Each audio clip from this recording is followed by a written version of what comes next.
Federal judges have recently been taking the wind out of the Trump administration's hurricane of executive orders, which were, of course, meant to overwhelm and exhaust the opposition into compliance. In the face of these judicial rulings that have in recent days have struck down or at least put on hold a variety of efforts by the Trump administration, both Vice President J.D. Vance and the billionaire oligarch Elon Musk have apparently decided, you know what we're going to do? I think we're just going to try to ignore the courts. Yes, well, we'll see how well that goes. Vance tweeted this on Sunday. If a judge tried to tell a general how to conduct a military operation, that would be illegal. If a judge tried to command the attorney general and how to use her discretion as a prosecutor, that's also illegal. Neither of which are applicable to the current situation, but okay, yeah. He continued by saying judges aren't allowed to control the executive's legitimate power. Bro, like, you try to get rid of the 14th Amendment through an executive order. That's not how that works, okay? Now, going to the whole point about the generals, right? Obviously, they're not free from the laws of or international human rights treaties, the chain of command. They're not free of any of that stuff. Now, that said, here in the United States, our military gets a lot of latitude, okay? And our presidents get a lot of latitude too in supporting or, enacting war crimes. And so let's be fair about that, right? That said, there are supposed to be those who hold people in power accountable should they go outside the law, outside of the Constitution. The judges fulfill that role, which is why they cannot be fired by the executive branch. Here comes Elon Musk saying, hey, why don't we just fire people in the judicial branch?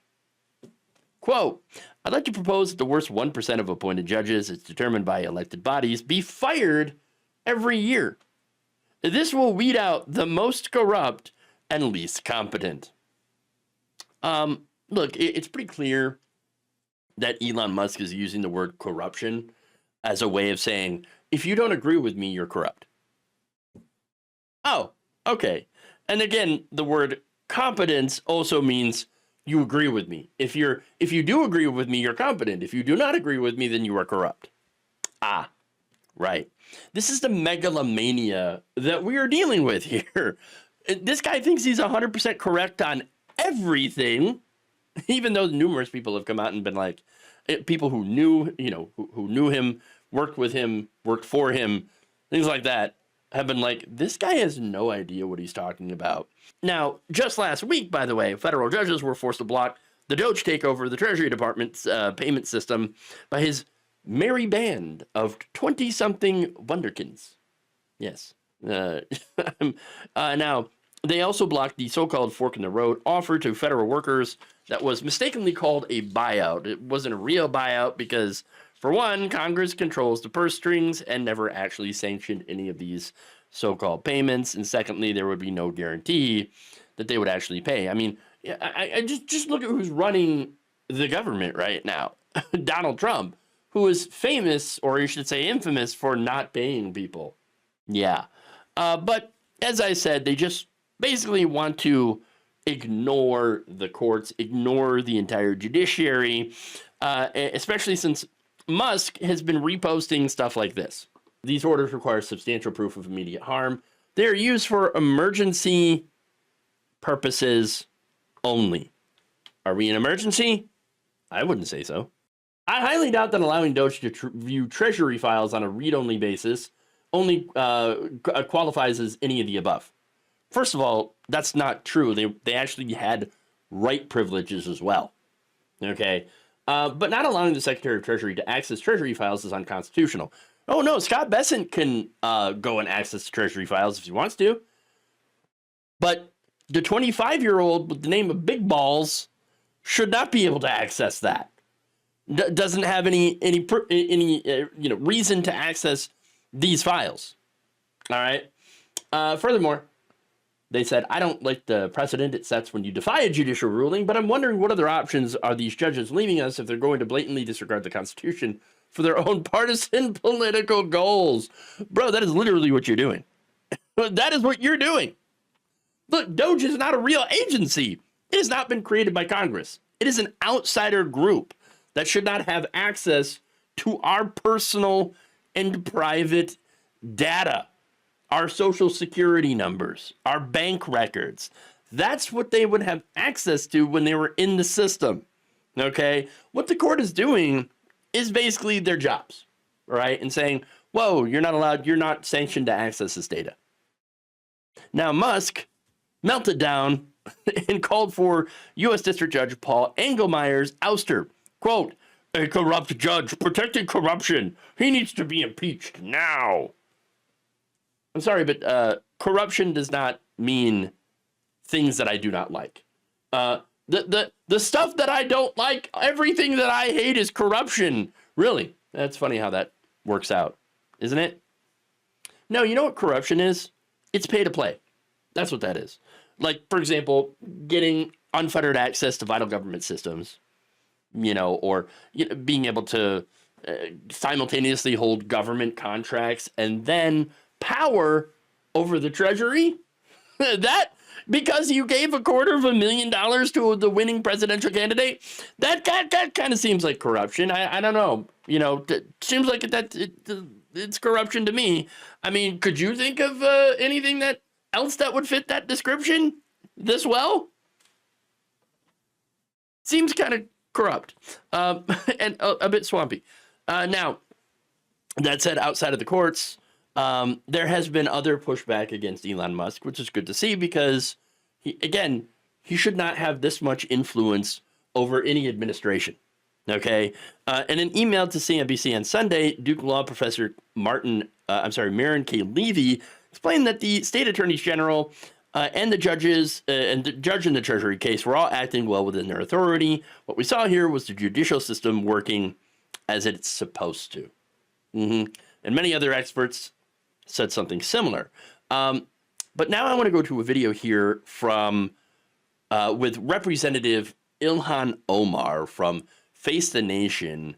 And I think she sums it up real well. What we are witnessing is a constitutional crisis. We are seeing an executive branch that has decided that they are no longer going to abide by the Constitution in honoring Congress's role in the creation of the agencies, in their role in deciding where money is allocated.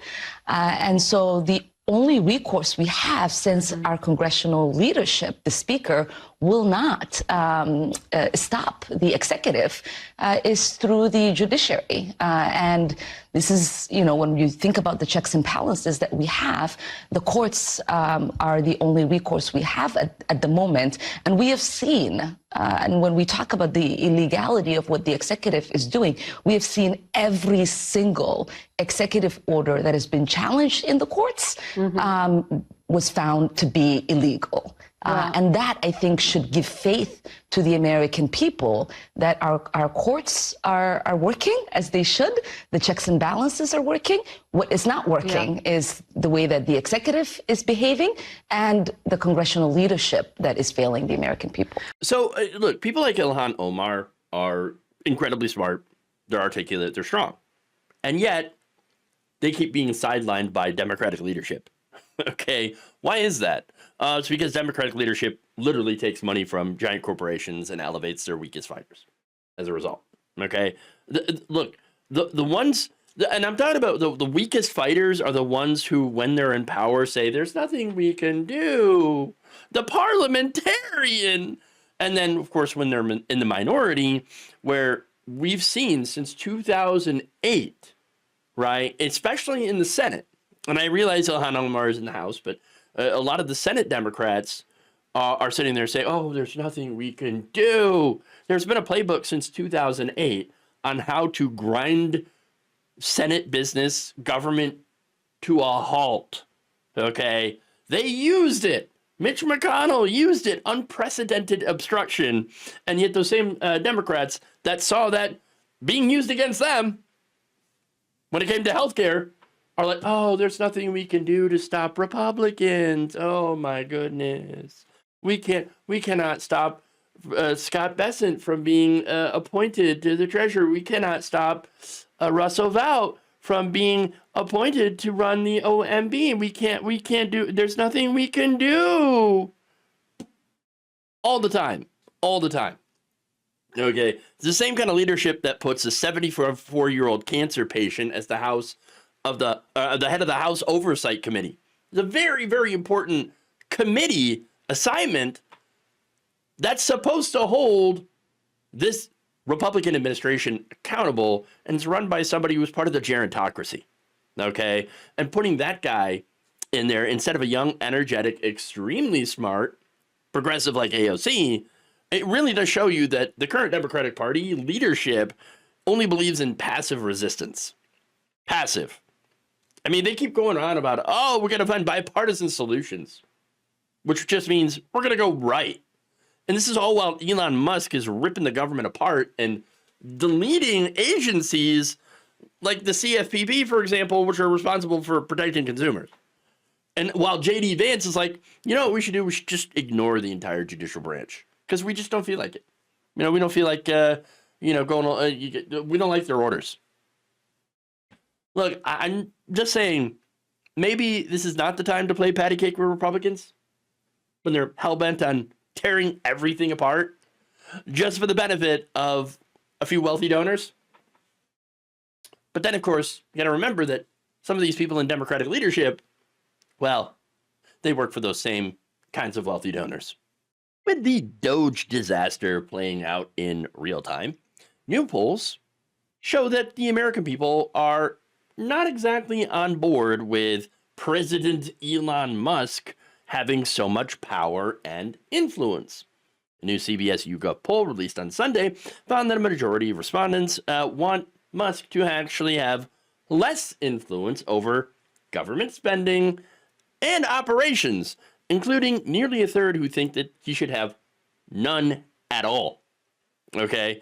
Now, the poll found that 18% of respondents said that Musk and his Doge team of 20-something wonderkins should not have much influence on government, operations, and spending, while 31% said none at all. None at all. Nope. Now, of course, this is going to fall under partisan lines, with Republicans, nearly 3/4 of them, saying that Musk and Doge should have a lot or some influence, whereas more than 2/3 of Democrats say that they should have not much or none. So now what's funny, of course, is that Musk runs X and is constantly putting out stuff like, look at this example of government corruption. And usually it just ends up being a program that like feeds kids. So, yeah, of course, Republicans, they look at that and be like, oh, corruption. How dare you feed the kids? Of course. Look, I'm not saying that government doesn't do wasteful spending. I mean, you want an example of that? Just look at the Pentagon. They can't even pass an audit. It's failed the last 7 audits in a row. Okay. But of course, what is Donald Trump doing? He's going to shove more money into it. Okay. Because war is good for business. Even if we're not technically at war, they still seem to find some justification to pump more money into defense. Yes. That's honestly where the real waste, fraud, and abuse is. You're going to find it in the Pentagon, in our military budget. Okay. Or, how about them corporate subsidies? Those are pretty wasteful too. Okay. But anyway, back to some of this polling, right? See, this follows yet another poll from The Economist/YouGov that also showed that 51% of Americans believe Musk has too much influence in the government. 13% want him to have that much influence. It's a very small amount. 46%, on the other hand, do not want him to have any influence. Another poll released from progressive advocacy groups Groundwork, Collaborative, and Public Citizen, partnership with Hart Research, found that 54% of voters have an unfavorable opinion of Elon Musk, with the majority also saying that he has too much influence and involvement in the government, and that they have less favorable opinions after learning about the lack of oversight regulating potential conflicts of interest with his companies, as well as the ability of Doge to access unclassified information. like the Treasury Department, for example. Yeah. That's not all. Last month, the Quinnipiac University poll, which is usually pretty favorable towards Republicans, right, found that 53% of respondents disapprove of Musk's prominent role in the Trump administration. And another January poll from the Associated Press National Opinion Research Center found that a majority of Americans do not want Trump relying on billionaires or family members for policy advice and have an unfavorable opinion of Elon Musk. Oops. Look, these are not outliers, okay? Not all of them, all right? Musk is apparently very deeply unpopular, I should say, with the majority, all right? And honestly, he should be more unpopular among Republicans because he's basically running everything. He bought his way in, and now he's pretty much running the country, okay? Donald Trump's not running the country. It's Elon Musk who's running the country. Do you vote for Elon Musk? No. Even if you might agree with him on some of the policy issues, like, hey, wait a minute. No, I voted for Donald Trump to make America great again. And it's funny because if you really want to make America great again, you would tax the billionaires out of existence.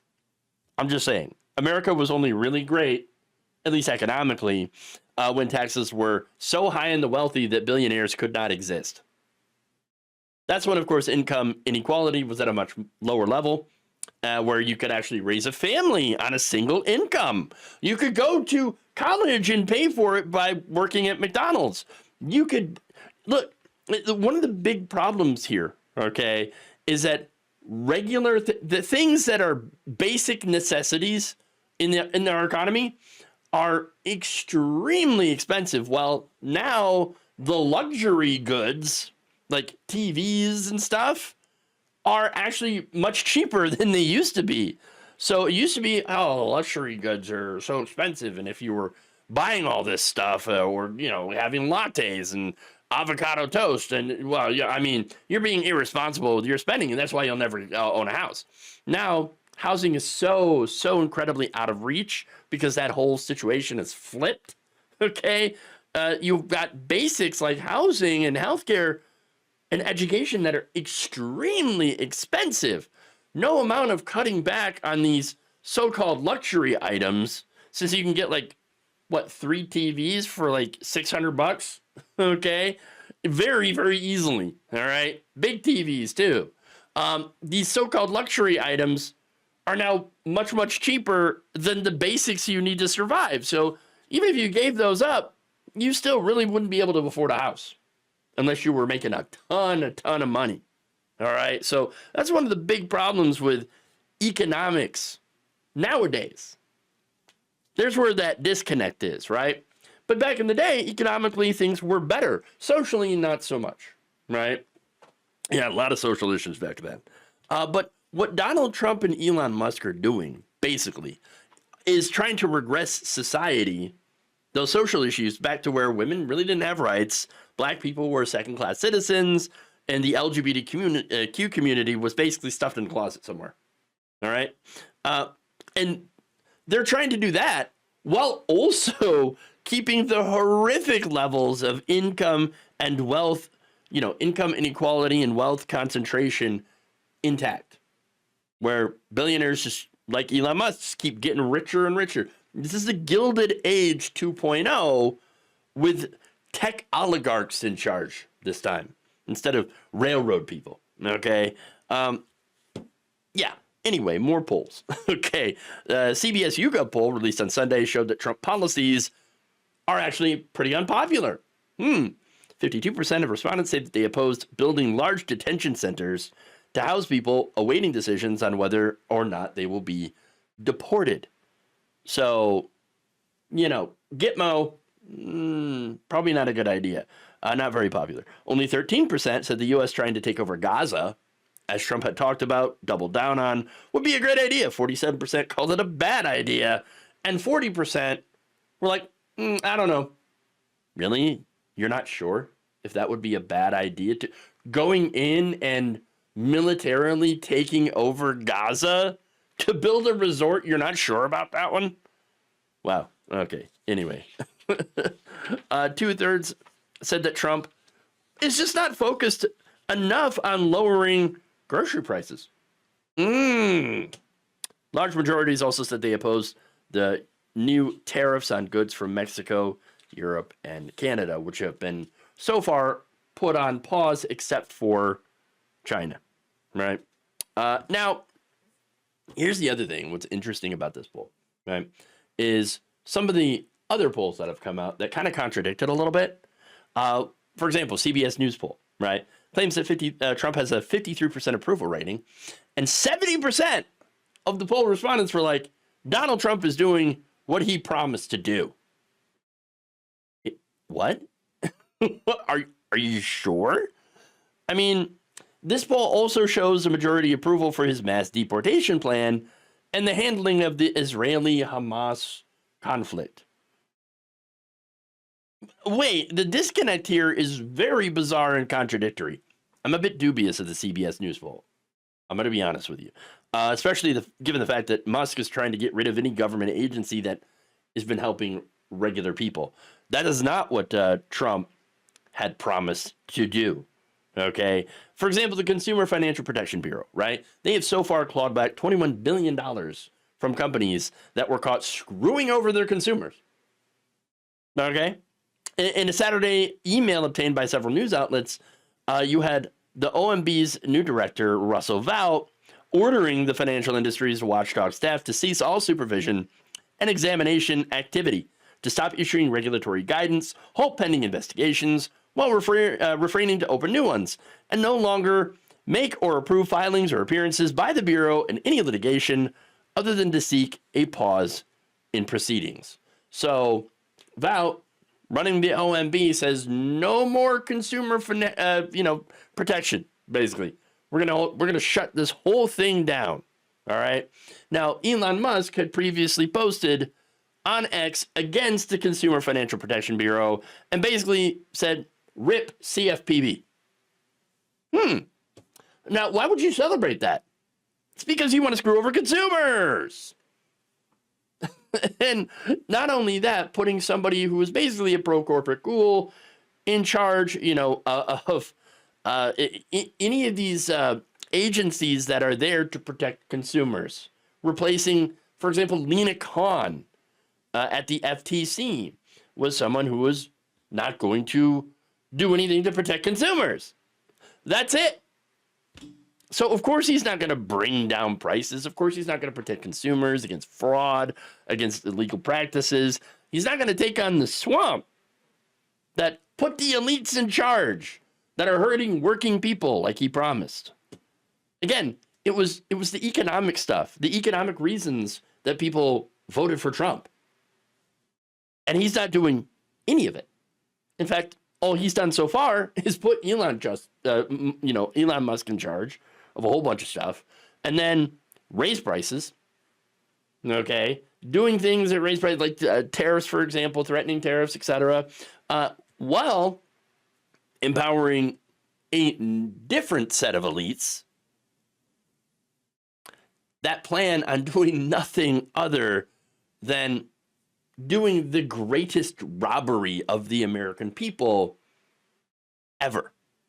Despite high approval ratings among Republicans, there are some MAGA voters that are already fed up with the chaos of Trump 2.0.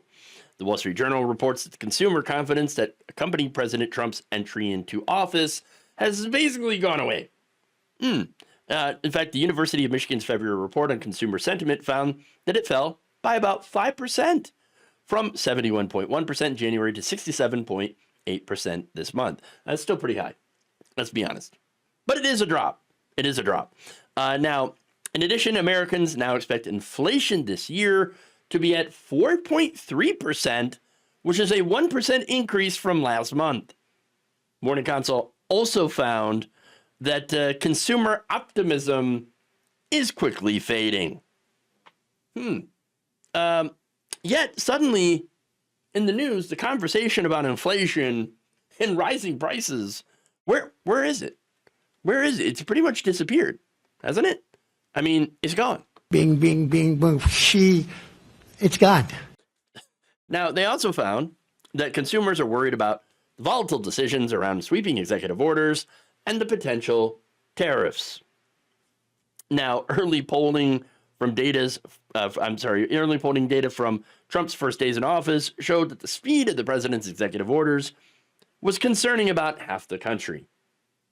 Yes, and of course there's a reason for that. There's an effort to flood the zone in the hopes of demoralizing the opposition into quiet acceptance. Now, that has worked largely on the media and largely on Democratic leadership, which is still not quite sure how to fight this, not quite sure what to do. Now, that said, Democratic voters have turned out. They've been basically ringing congressional phone lines off the hook. They've been showing up with demonstrations and marches. But, okay, that's Democratic voters. What about Trump's voters, as I mentioned before? Well, there's a couple of them who are not thrilled. And when I say a couple, I mean literally just a couple, right? But, some of them have voiced their disapproval. It's people like Paul Bisson, who spoke to the Wall Street Journal saying, quote, "I don't like turbulence. I don't like the chaos in the market." But you can tell that guy's definitely a Republican. The first thing is, "I don't like the chaos in the markets. The markets are very, very important to me." Yeah, of course they are, Wall Street Journal. Of course they are. Bisson, 58, creates proposals for a flight safety company and co-owns a dog daycare in San Antonio. Bisson says he wants to retire soon, but worries that Trump's policies will make the economy worse. That's not what we signed up for. We signed up for good economic times, not bad economic times. Yeah, okay. Well, here's the thing, though. Elon Musk said before the election that we were going to feel some pain. Well, I mean, he said it. Why did you not believe him? Now, that said, at the same time, you had Donald Trump claiming, no, I'm going to lower the grocery prices. They'll go down so fast. They'll go down so fast. I mean, you won't believe it. Your head will spin. Oops. Turns out Trump was lying and Elon Musk was telling the truth. You were going to feel pain, and we're going to feel a lot more pain, while the rich do not feel that pain. They're going to get massive tax cuts. Okay. Now, Bisson, getting back to him, says he hopes that the tariffs were just a negotiating tactic that will not be implemented. And so far, the only tariffs that are in effect are the 10% tariffs against China. Okay. But you still have the Canada and the Mexico tariffs that are waiting. And Trump told reporters that he will be implementing a 25% tariff on oil, steel, and aluminum imports. Now, look, he could be using them as a negotiating tactic. True. But if he fails to negotiate a good deal, then we're going to end up being the ones who pay for it. Now, that's not good for the markets. That said, prior to the opening bell, U.S. steel and aluminum stocks did surge. So, I mean, maybe, right? Maybe that's going to be good. I don't know. We'll see what happens. Look, I'm not against tariffs in principle, right? But you do have to have a strategy behind it for them to be effective. And so we're going to see if that plays out, all right? And how it plays out. Now, there is another Trump voter that is noted in the article. It's Nicholas Schuck, who said, "I just expect things will be chaotic, and that is what life is now." So, now, here's the thing. Well, there's a couple people who feel like this. Most of MAGA right now is loving everything that's going on. They're loving it. They're having the time of their life. Look, Donald Trump has a very high approval rating among Republicans. About 70% said he's doing what he said he's going to do. And they approve of it. 53% approval rating. Okay. Now, of course, the problem is the groceries are more expensive. So I can only guess that they mean, oh no, when he said he was going to do what he was talking about doing, that just means going after his political enemies. I mean, yeah, there's been plenty of that, but not much of anything on the economy, not much of anything on trying to lower prices. So, but they do like how he's sending migrants to Gitmo. They love gutting U.S. aid because, they're under this weirdo false belief that we're spending all this money overseas. Look at all the foreign aid that we're giving. Oh, my God. But wait, the Trump administration is still giving billions of dollars in foreign aid. It's just all going to Israel now. Yeah, because of course, right?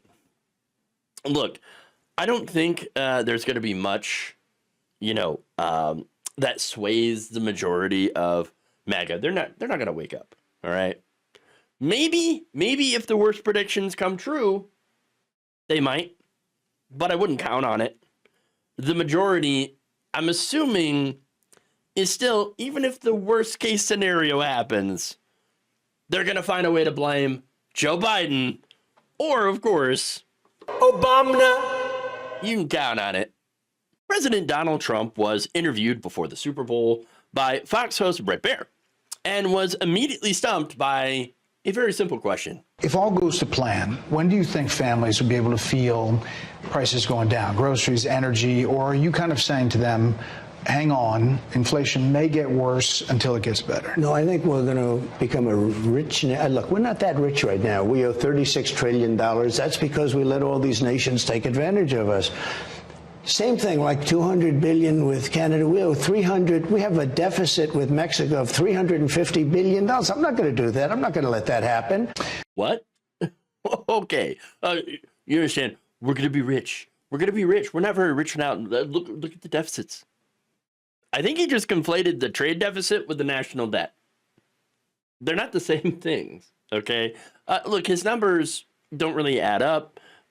Look, I mean, for example, the census report that in 2024, the goods trade deficit with Mexico was about $172 billion. And in 2023, it was around $152.5 billion.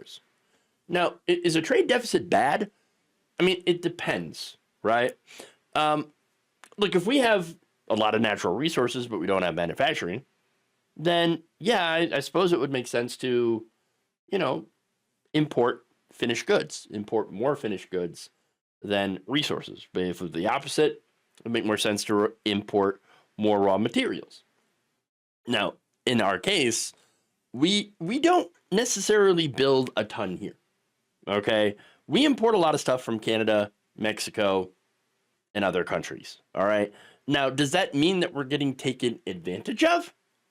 No, not necessarily. Trade is a nuanced issue that involves plenty of other different factors. So having a trade deficit in itself is not like, oh my God, it's horrible, and what a terrible thing, and we're being taken advantage of. No. That said, I would say that some of the free trade agreements have harmed American workers because there are countries that, not because that they're taking advantage of us, but because the CEOs are actually taking advantage of a cheaper workforce in another country and actually are allowed to bank their money overseas to keep it out of range of U.S. taxes. And then you have people like Trump that come in and go, oh, let's just allow you to repatriate your money tax-free. So, yeah. But anyway, let's get to the big question, right? Inflation. Inflation! Trump says he's going to end inflation and that prices are going to come down. They'll come down so fast. Oh, faster than your head will spin.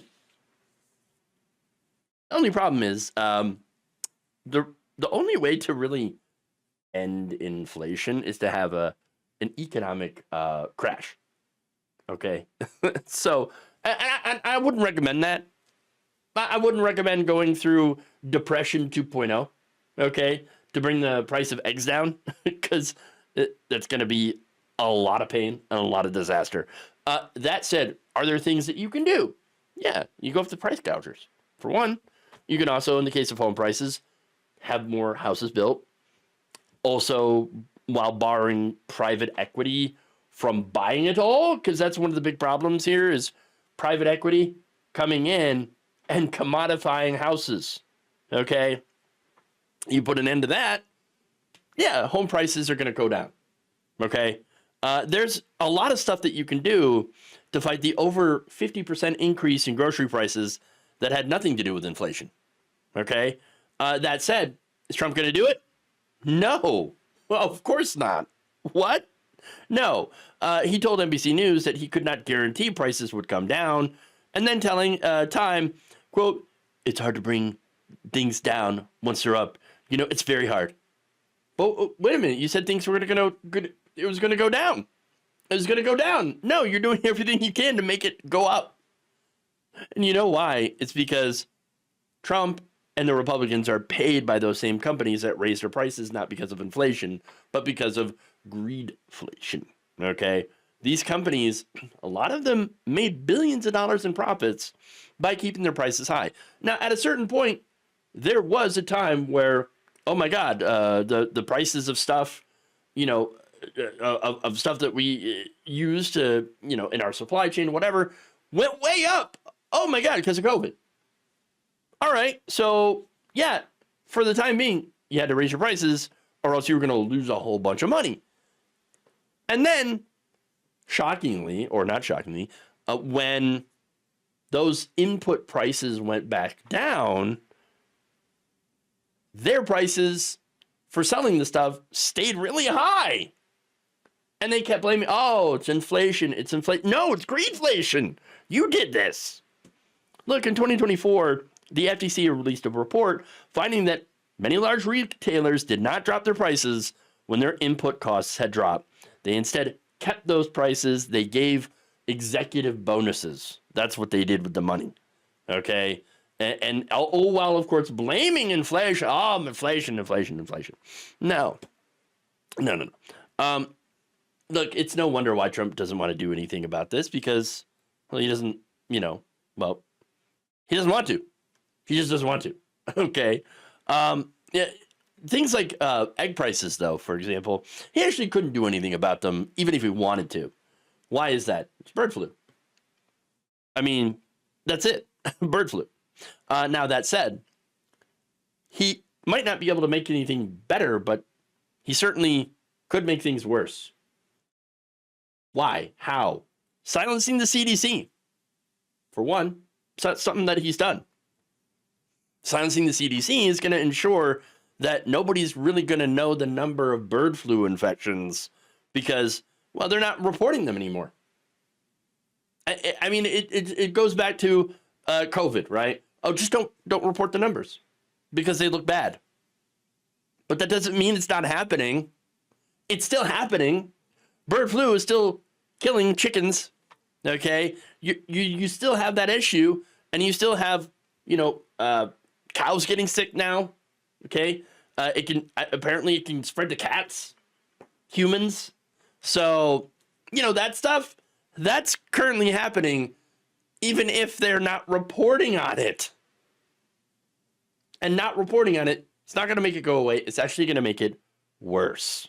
So, look, at the end of the day, when it comes to economic issues, it's very, very clear that Donald Trump never had a plan to help the working class, middle class, whatever you want to call it. His only plan, as always, is to help the rich by gutting the poor.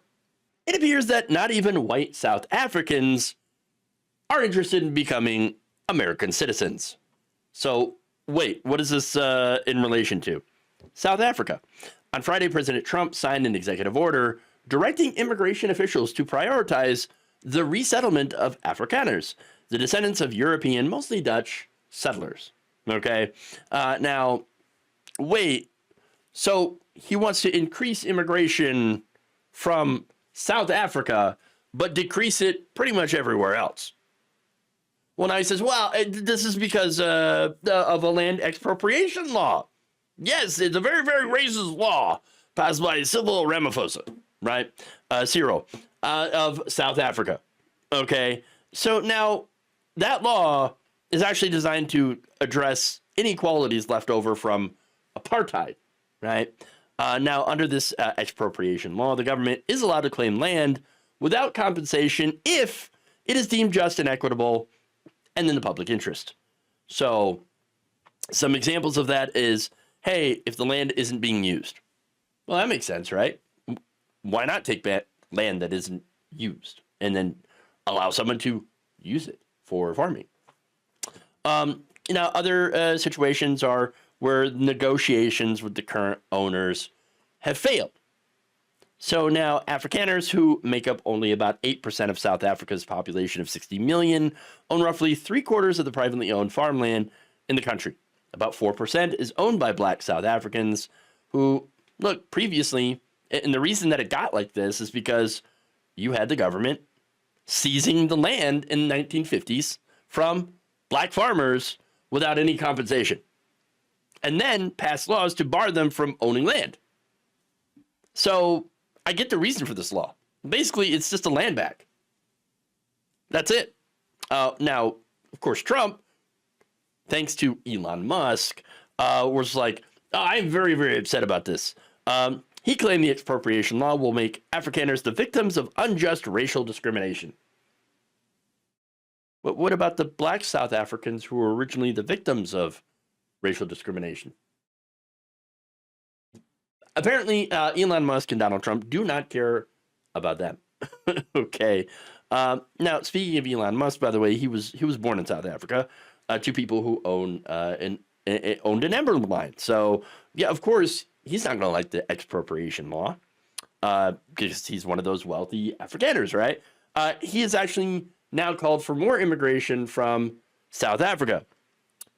But South African groups, Afrikaners, including even hard-right white nationalists in the Afro Forum, you know what their response was? Thanks, but no thanks. Quote, we did not accuse the government of large-scale race-based land grabs or distribute false information in this regard, said Flip Buys, the chair of Afro Forum, an umbrella organization, Solidarity, said at a press conference on Saturday.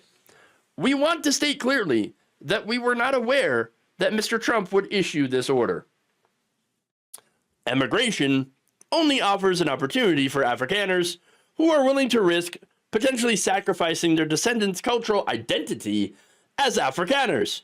The price for that is simply too high, added Kaylee Creel, Afroforum's CEO. Wow.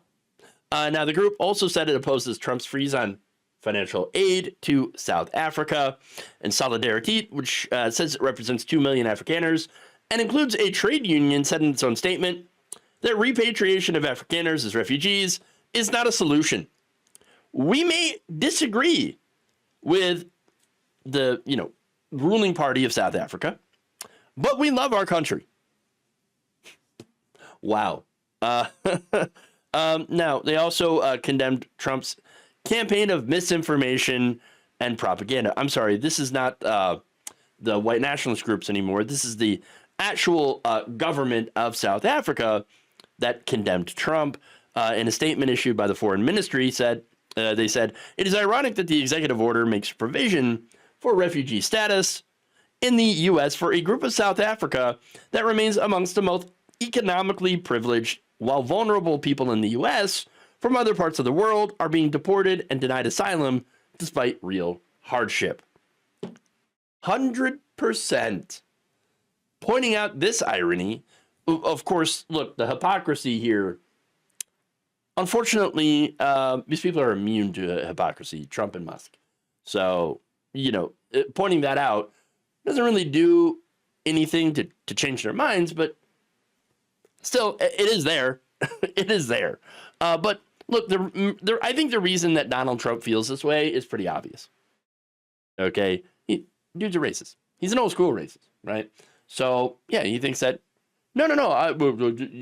Why shouldn't the white people own all the land? What do you mean? They stole it from the original black inhabitants. I mean, yeah, okay. But it is funny, though, that even the white nationalists in the country are like, you know what? No, we're not interested in leaving. We're not interested in coming to America. And by the way, please stop lying. They haven't taken any land. Okay? Yes, the law allows that to happen. Have they used it? No. And they're even saying, we don't like this law. But please stop lying about it. Okay? Please stop lying about it, Donald Trump. Seriously. You're not helping our case.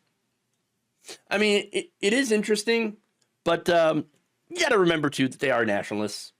So, obviously, turning tail and running off to join the United States really wouldn't make sense for them.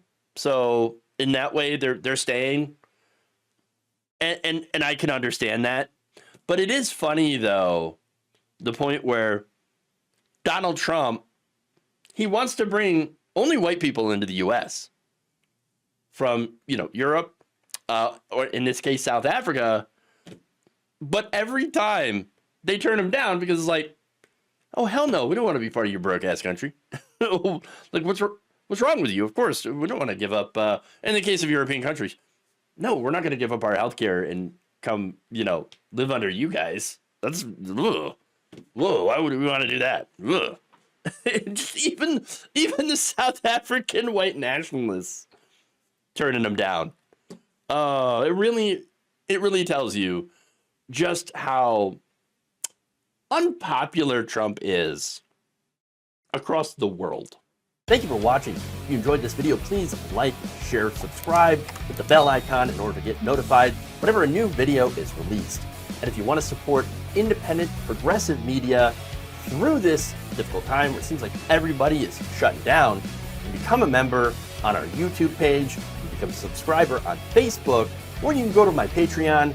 It's patreon.com/Jeff Waldorf. Thank you.